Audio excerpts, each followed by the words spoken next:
I'm Marin Blake, 35, a marketing manager in Lincoln, Nebraska, living in a condo I paid for with coffee breath and late-night decks. During a tense Monday stand-up, my phone buzzed on the conference table, a tiny siren slicing through budget talk. A text blinked across the screen from my kid sister, Tessa. Need $2,800 for prom. Send now. My jaw locked. $2,800 for a dress? A limo? A night of selfies? I typed back under the table. Earn it yourself. The reply arrived minutes later. 2 separate messages that landed like slaps from my mother, Diane. Pay or don't call yourself family. From my father, Carl. Do the right thing. Heat raced up my neck. For years, I'd wired money to a joint family account I'd opened. Bills, groceries, the basics, I told myself. Emergencies. Yet here I was being extorted for satin and rhinestones. Anger rose, but something sharper threaded through it. The cold realization that I'd been convenient, not cherished. That night, I paced my living room, replaying their words until the carpet felt thinner. I scrolled bank transfers. $1,200 here, $800 there. A string of kindnesses I'd labeled duty. I thought of Tessa's birthday parties that shimmered while I worked weekends, of Diane's quick excuses, of Carl's quiet, "Can you help?" At midnight, I stood over my laptop with the same steadiness I used to approve a campaign. Finger by finger, I cut the cords I'd tied. Subscriptions I covered for them canceled, auto transfers canceled, alerts enabled. The joint account stayed open, but my faucet was off.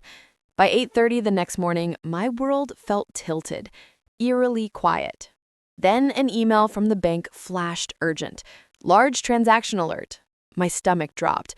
This wasn't about prom anymore. It was a pattern, and I was finally looking.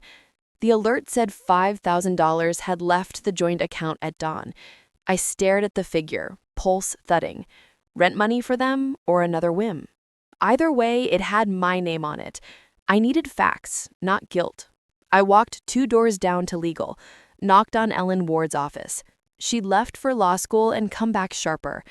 "Quick favor?" I asked, voice steady.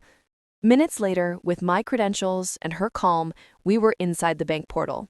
The ledger told a story my memory had tried to redact. Months of large transfers to card issuers, auto finance, a lender I didn't recognize.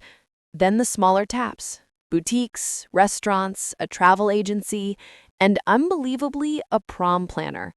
Ellen scrolled, brow knitting. "This isn't groceries," she said. "They're servicing debt and lifestyle." We pulled statements by year. The total hit like wind knocked out of me. $100,000 withdrawn since I opened the account. I remembered Diane's soft, urgent voice. Carl's "just this once," Tessa's sparkle. A second mortgage surfaced in the logs. I closed my eyes, then closed the faucet properly this time. I called the bank and froze transfers, revoked cards, reset alerts. Then I wrote one careful email. "The account is closed to you. I know about the withdrawals. There will be no more money." Phones detonated. Tessa first, outraged and breathless. "You can't do this. We need it for—" "What? Another dress?" I asked. She hung up with a strangled sound. Diane texted paragraphs about survival. Carl sent a single line. "Think about what you're doing to us." I did. Then I chose myself. I printed everything. Tomorrow I'd bring the statements to their house. I drove to their split level at noon with a folder under my arm and the brittle calm of a sleepless night. Diane sat on the couch. Carl hovered by the window. Tessa scrolled. I laid the statements on the coffee table. "I know about the second mortgage," I said. "About the cards, about the prom planner." Diane's mouth pinched. "You don't air family business." "You made it my business when you spent my income," I answered. Carl bristled. "We were drowning. You were supposed to help."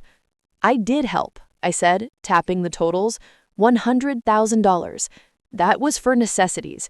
You used it to postpone consequences and pad Tessa in silk. Tessa finally looked up, cheeks hot. "I didn't ask you to open that account."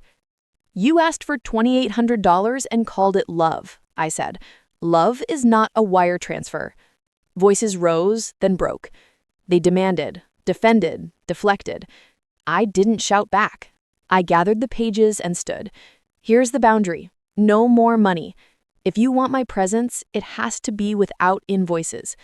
Diane blinked, but no apology came. Carl said, "Then we're finished." I nodded. "If that's your choice."